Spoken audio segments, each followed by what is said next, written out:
suburbs of his local community.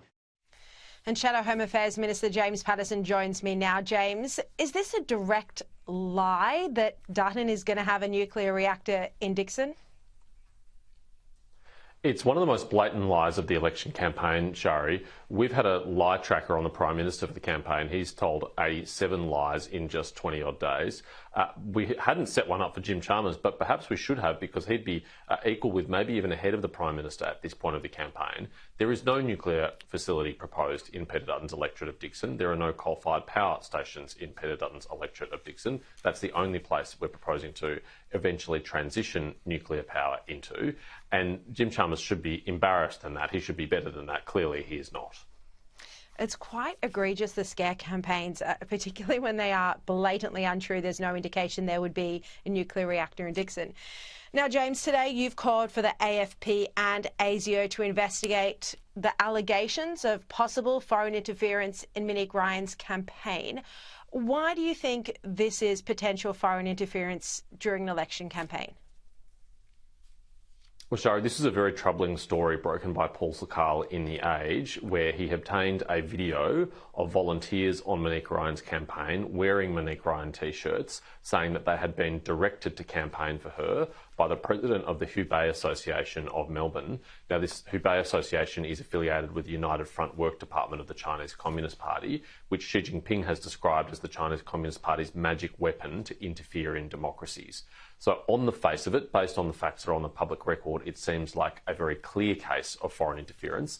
It must be investigated by ASIO and the Australian Federal Police, and it's up to them to determine whether it meets the legal threshold.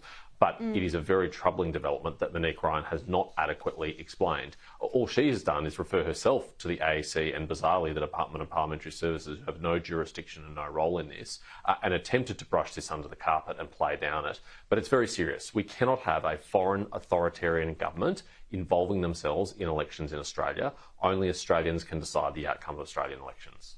I was speaking just earlier about the Canadian election today. Quite an astounding outcome. I mean, it seemed for a while there was no chance that Trudeau, given how unpopular he was, that Mark Carney could have a chance. It seemed like Pierre Poilievre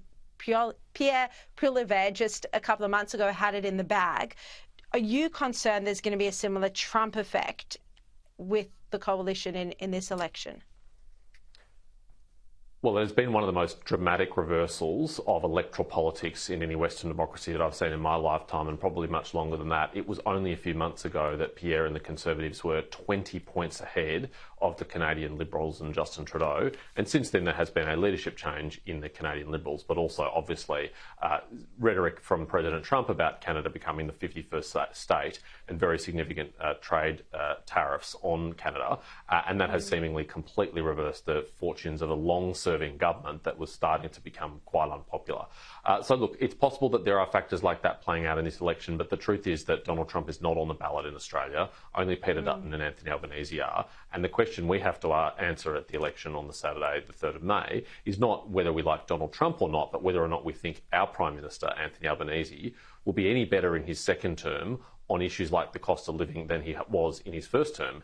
And if you think he did a good job in his first term, I think you're going to be even more disappointed in what he does in his second term, because cost of living will be up even further under a Albanese-Bant Labor Green government.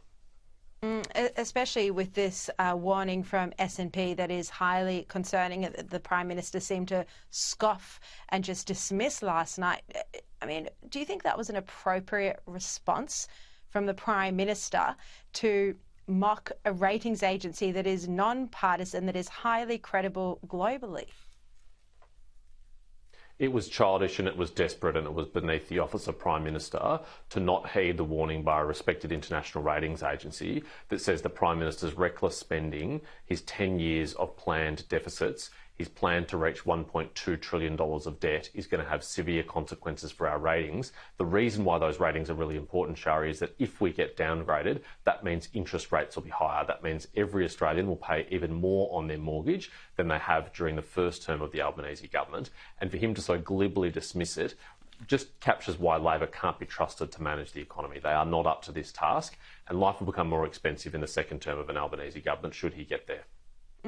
But also that rudeness, mocking the analysts at a global ratings agency. I mean, as I said earlier, if they were line ball on a decision, I mean, that would push them over the edge, given how coalition treasurers have actually travelled to New York to work with them and explain their economic plan with them in the past. It's just really jeopardising the national interest. All right, James Paterson, thank you so much for your time.